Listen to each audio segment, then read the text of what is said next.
Assalamualaikum warahmatullahi wabarakatuh. Waalaikumsalam warahmatullahi wabarakatuh. Pemirsa yang terhormat, bertemu lagi di podcast Lentera Umat MPO Aceh. Podcast yang insya Allah akan menginspiratif dan mencerahkan. Saya Rizal Falevi, host pada hari ini. Alhamdulillah pada hari ini telah hadir bersama kita dua narasumber. Pertama, Tengku Haji Bustami MD atau biasa kita sapa dengan Abu Bustami. Beliau adalah anggota MPO Aceh.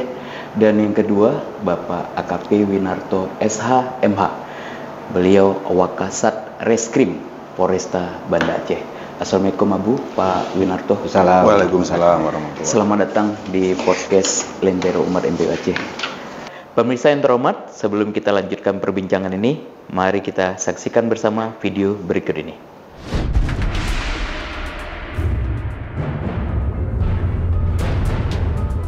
Judi online semakin hari semakin berkembang dan kian meresahkan masyarakat. Bagi sebagian orang, judi online menjadi cara untuk meraup kekayaan secara instan. Tapi sebenarnya ada banyak bahaya yang timbul ketika seseorang ketagihan judi online. Berbagai upaya telah dilakukan pemerintah untuk memberantas judi online. Mulai dari memblokir aplikasi dan situs web judi online, khususnya slot, hingga memblokir rekening. Selain itu, pemerintah juga telah melakukan pemanggilan dan penangkapan kepada para influencer atau selebriti yang terbukti mempromosikan situs judi online. Judi online saat ini tengah menjadi perhatian serius di Indonesia. Apalagi, judi online membawa dampak buruk bagi masyarakat. Sebab, judi online menyebabkan kecanduan, bahkan bisa memicu terjadinya tindakan kriminal. Majelis Permusyawaratan Ulama MPU Aceh pada tahun 2016 telah mengeluarkan Fatwa MPU Aceh nomor 1 tahun 2016 tentang judi online, yang salah satu poin dari fatwa tersebut menyebutkan bahwa judi online hukumnya haram. Lantas, bagaimanakah pengaruh negatif yang ditimbulkan dari praktik judi online khususnya pada generasi muda? Simak selengkapnya pada podcast Lentera Umat episode 32 kali ini yang mengangkat tema Bahaya Judi Online.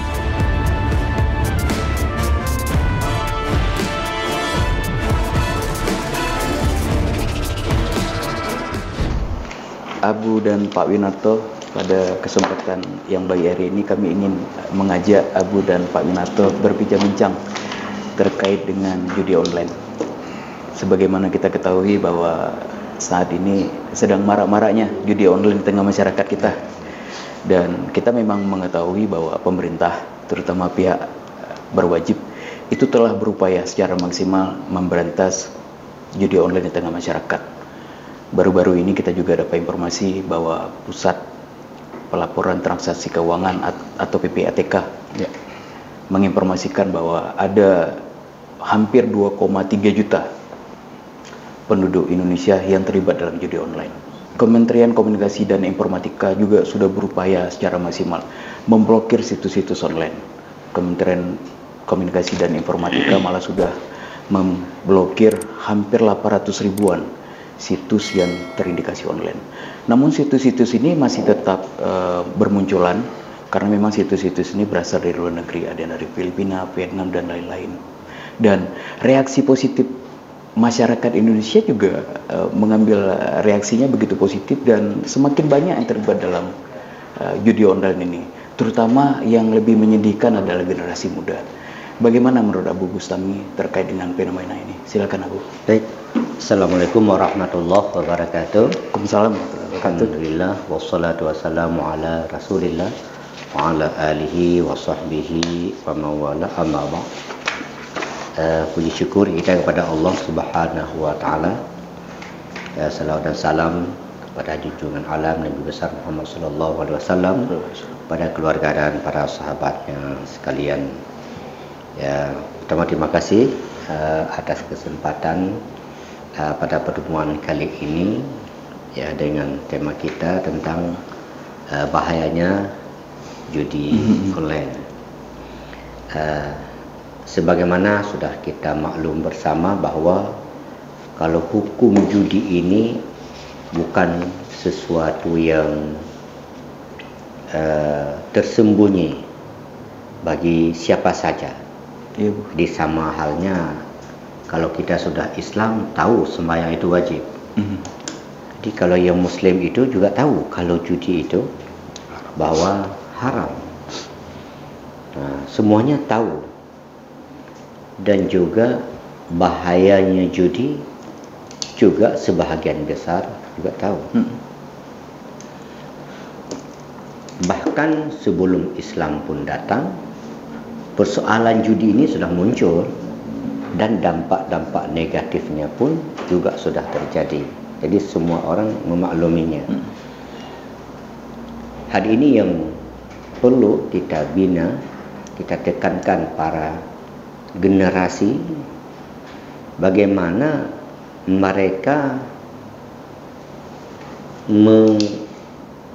menghormati hukum-hukum Allah. Karena hari ini semua orang tahu kalau sembahyang itu wajib, kan? Iya. Tapi masih banyak juga yang meninggalkan sembahyang. Orang tahu kalau zina itu haram, tapi masih ada. Ini persoalannya bagaimana kita menanamkan keimanan mereka bahwa kalau itu perintah nggak boleh ditinggalkan. Iya. Juga sebaliknya, kalau yang namanya larangan itu harus ditinggalkan, jangan dicari-cari alasan untuk pembenaran. Ini yang perlu kita tanamkan. Coba lihat aja dalam definisi haram itu. Kan haram itu ma yusabu ala tarkih wa yu'aqabu ala fi'lih. Bahwa kalau yang haram itu diberi pahala kalau kita meninggalkannya, dan diberi dosa, sanksi kalau kita melakukannya. Di ujungnya disebutkan imtisalan, bahwa kita meninggalkannya itu dengan penuh menjunjung tinggi.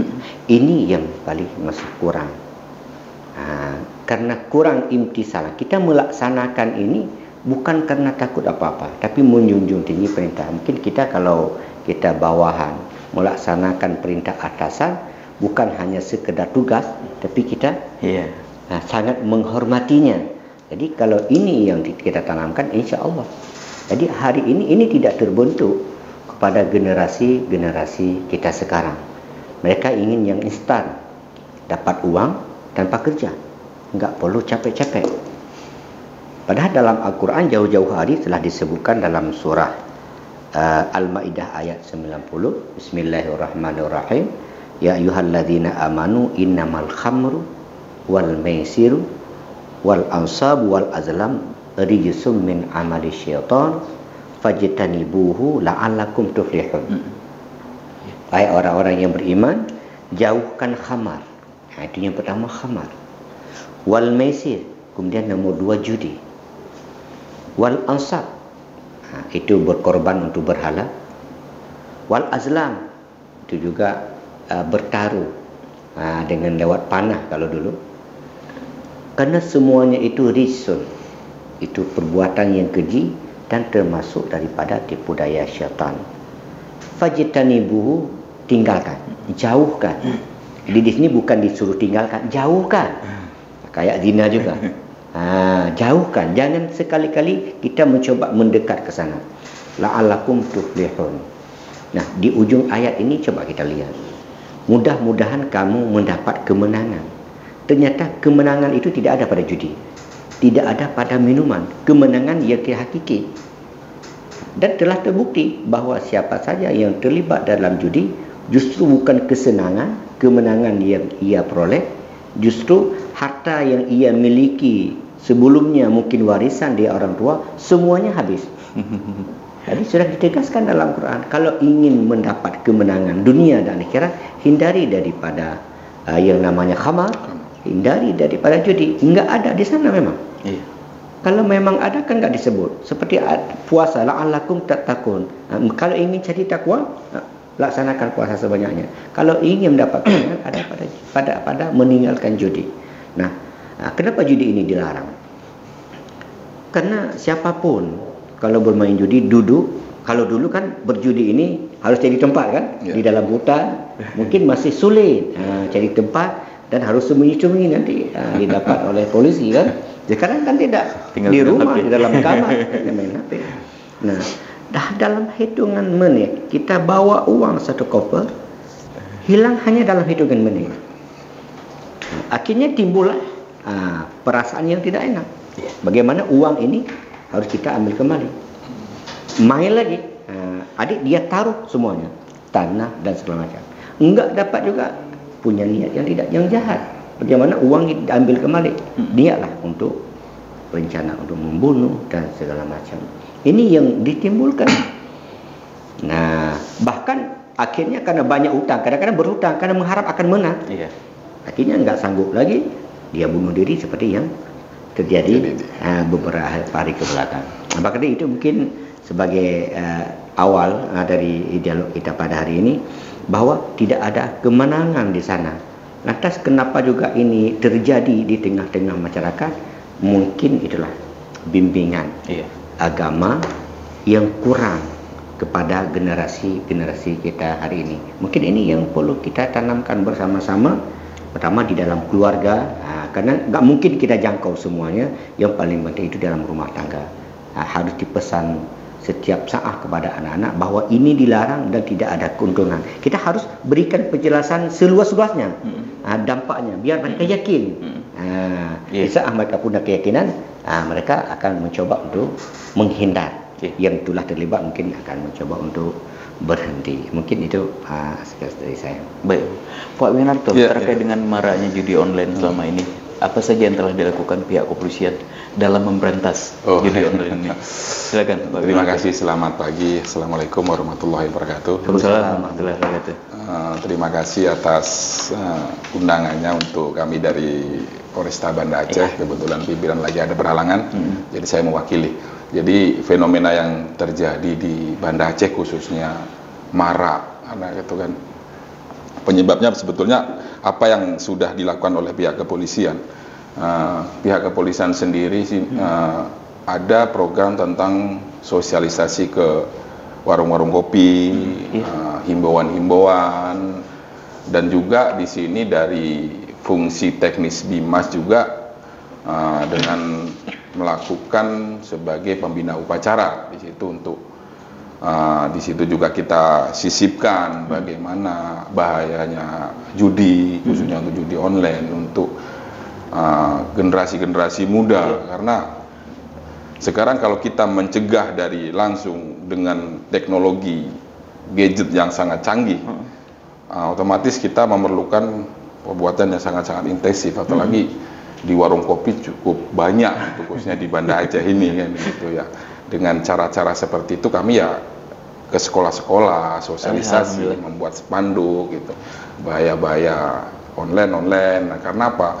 Menurut pandangan kami, online ini kan orang untuk yang jelaskan tadi si Abu, untuk cepat mendapatkan uang tanpa harus berusaha keras. Nah, itulah yang mindset di pikiran mereka, anak-anak ini, generasi-generasi muda itu. Makanya untuk mencegah itu kami dari kepolisian sendiri ya melakukan sosialisasi, himbauan-himbauan. Mungkin itu aja yang kami lakukan.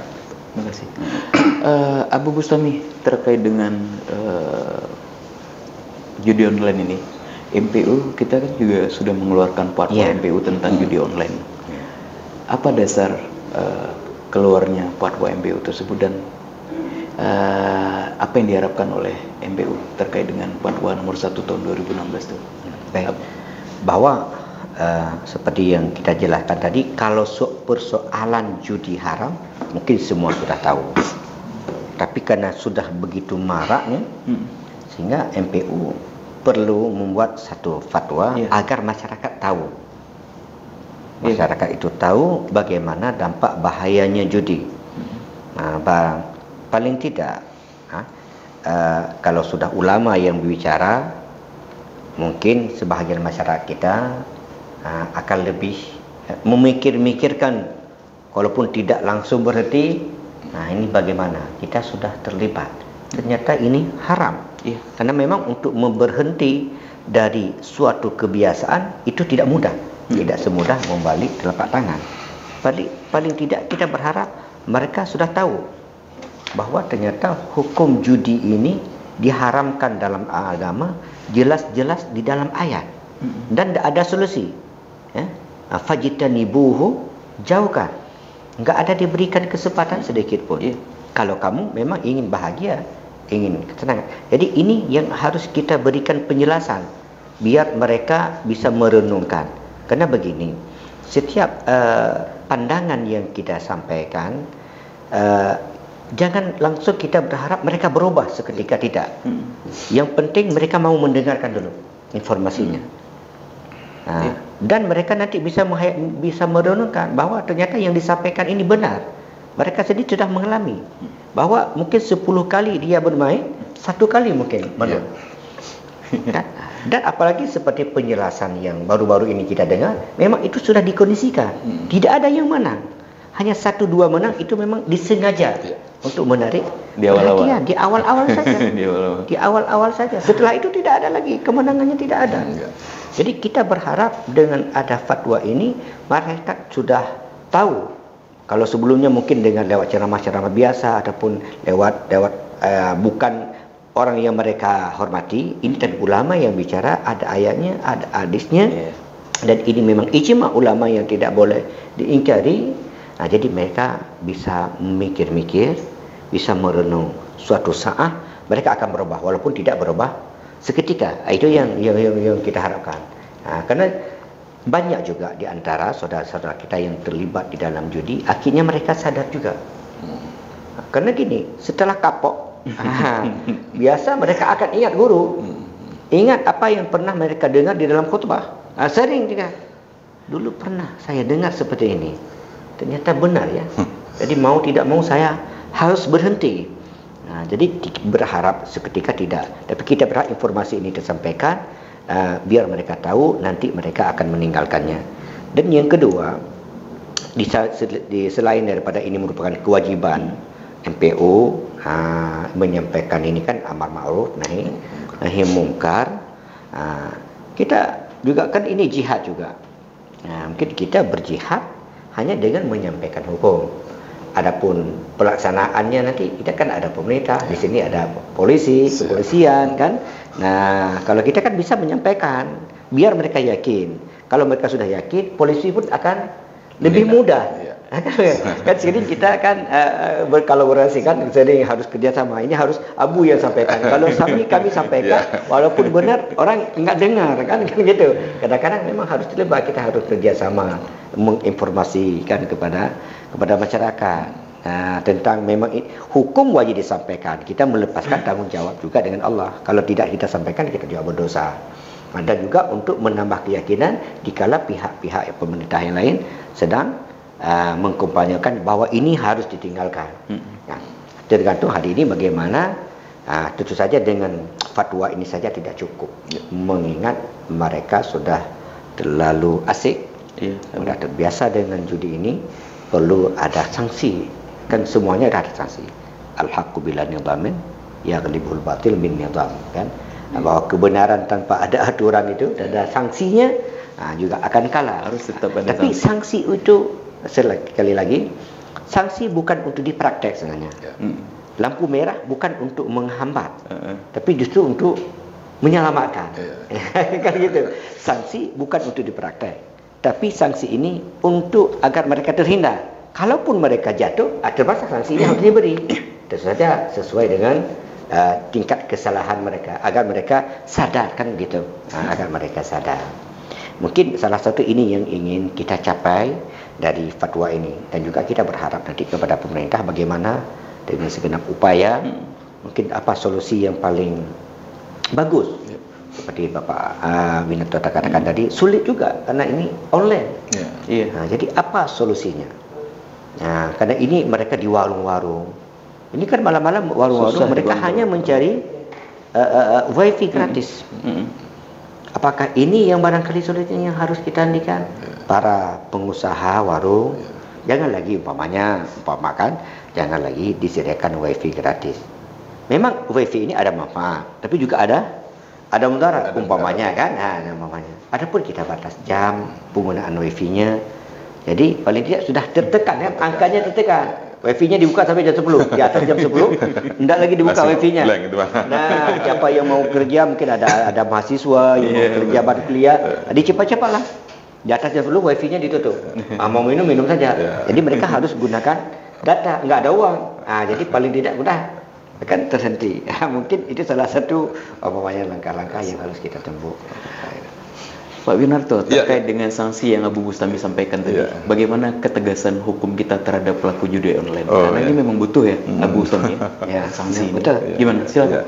Jadi gini, kami juga dari pihak Polresta kemarin sudah melakukan penindakan terhadap pelaku judi online di warung-warung kopi dengan cara melakukan pengamanan. Mengamankan beberapa orang, sekitar ada 25 orang kemarin. Kami 25 orang, dari data yang ada 25 orang kami proses, kami tindak tegas, kami ajukan ke pihak JPU untuk diproses. Sampai sekarang dalam proses di pengadilan untuk vonis hukum, belum turun dari vonis hukum. Itu yang kami lakukan dari Satreskrim Polresta Banda Aceh. Untuk yang lain, dari satuan-satuan kami juga, unit-unit lain melakukan patroli-patroli terhadap di mana yang sering dijadikan untuk melakukan judi online. Ada juga kami melakukan putar seperti biasa yang kami lakukan. Itu aja. Berapa lama berdasarkan KUHP hukuman terhadap judi ini? Sebetulnya ancamannya itu nanti kita lihat dari perbuatan, apakah dia dari sisi pemeran aktif atau yang melakukan. Dipilah-pilah lagi. Nanti dipilah-pilah nanti dari sisi, nanti data juga kami belum ajukan. Karena lagi masih ini. Abu Bustami, terkait dengan pengaruh negatif dari praktek judi online ini kepada generasi muda, apa-apa saja pengaruh negatifnya kira-kira untuk generasi muda? Karena memang banyak generasi muda yang sudah terlibat dalam judi online. Baik, hari ini kita lihat meningkat pencurian. Oh iya, Bu. Nah, itu di tingkat desa di mana-mana. Pencurian ini luar biasa. Yang dicuri ini apa saja? Kalau dulu pencuri naik ke rumah mungkin mereka cari uang, perhiasan. Hari ini tabung gas. Kalau kita taruh di belakang rumah, itu dalam seketika. Hari ini ada juga yang jemur padi, mau digiling jadi beras, ditaruh sebentar di luar di teras, nunggu yang penggiling itu masuk, keluar nggak ada lagi. Bahkan di masjid-masjid kan sering meningkat kriminalitas ini. Pencurian yang dicuri apa saja, pokoknya yang dapat dijual apa saja dicuri, walaupun hanya baju-baju bekas. Ini kenapa ini meningkat? Nah, kita lihat siapa orang-orangnya. Ternyata ini kena mereka kebutuhan, ada dua kebutuhan ini. Pertama ada yang masalah judi, ada juga tentang masalah sabu-sabu. Ini dua kan, ini dua. Sudah kecanduan, mereka sudah bisa meninggalkan, harus ada uang. Inilah yang dampak yang ditimbul dari judi, yang memang kenapa agama melarangnya, mengharamkannya. Karena dampak yang muncul dikala mereka kalah, tidak ada uang, apalagi sudah terutang, mau tidak mau utang harus dibayar. Karena konsekuensinya nanti dia diancam, dia akan dibunuh, dia sendiri atau keluarga, anaknya dan sebagainya. Mau tidak mau dia harus bayar. Dengan apa kita harus bayar? Semuanya sudah habis, kan? Nah, akhirnya cari jalan pintas, mencuri. Muncullah pidana-pidana baru. Pidana yang lain. Ini muncul kan dari judi. Di sana bisa saja kalau langsung tertangkap dia akan membela diri. Terjadi pembunuhan dan sebagainya. Ini dampak yang luar biasa. Kasihannya juga banyak adik-adik mahasiswa yang terlibat juga. Ya, terlibat. Semuanya ini. Ini kena kecanduan kan? Kecanduan. Anak-anak juga kita hari ini kan main HP. Kita larang, nggak ada data. Bagaimana? Dia harus bisa main HP hari ini, mau main game, dia mau main game saja, kan? Tapi nggak ada paketnya.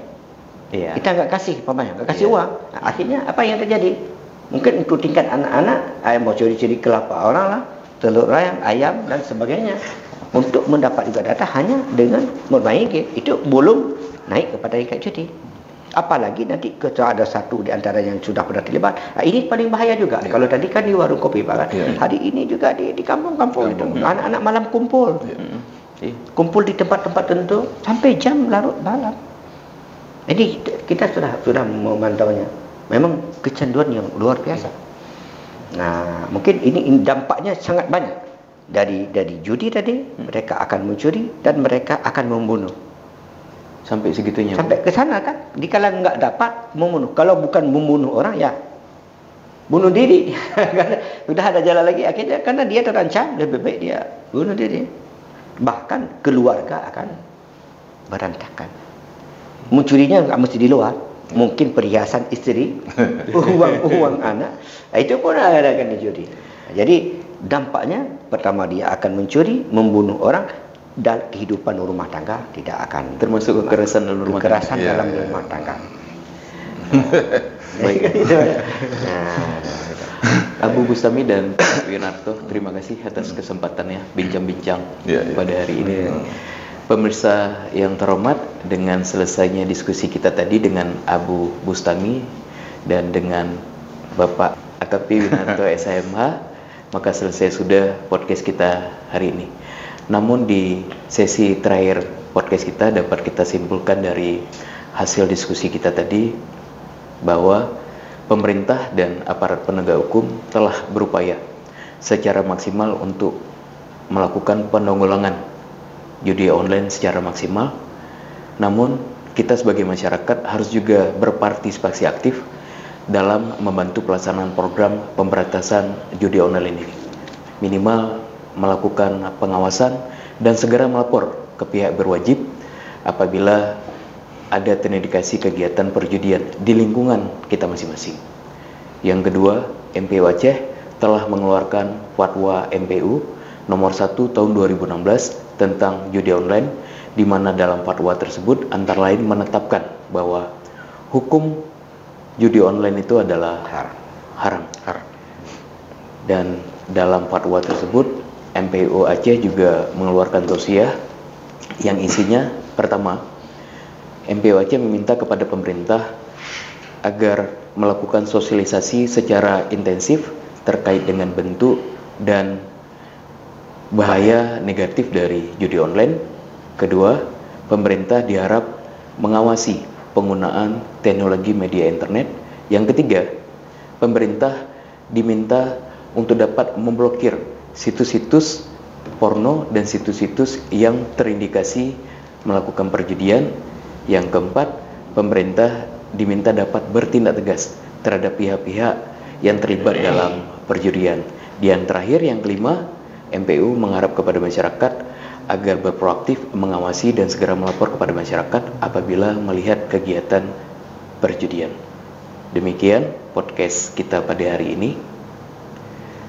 Insya Allah kita akan bertemu di podcast selanjutnya, tentu saja dengan tema dan narasi yang lebih menginspiratif. Akhir kata kami ucapkan wabillahi taufiq wa hidayah. Assalamualaikum warahmatullahi wabarakatuh. Waalaikumsalam warahmatullahi wabarakatuh.